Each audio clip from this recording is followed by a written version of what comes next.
এই হয় দুর্নীতি এবং এক্ষেত্রে যে সরকারি দর সেই সরকারি দরও বাড়ানো হয়, অর্থাৎ স্থানীয় স্তরে যারা এই বালি মাফিয়া বলে পরিচিত বা যারা এই বালি তোলার কারবার নিয়ন্ত্রণ করে শেখ জাহিরুল আলীর মতো, তারা এই ব্যবসাটা নিয়ন্ত্রণ করে, তারা দাম ঠিক করে এবং সেই দামেই বেসরকারি সংস্থাগুলি বা গোটা রাজ্যে বালি চলে যায়। ফলে এই মামলার তদন্তে এবার ইডি নেমেছে।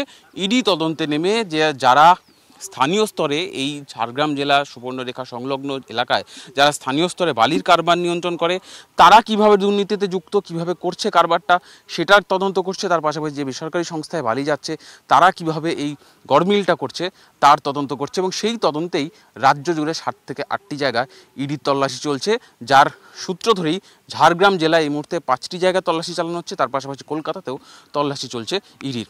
ক্যামেরা অভিজিৎ দাসের সঙ্গে সুজয় পাল, TV9 বাংলা, ঝাড়গ্রাম।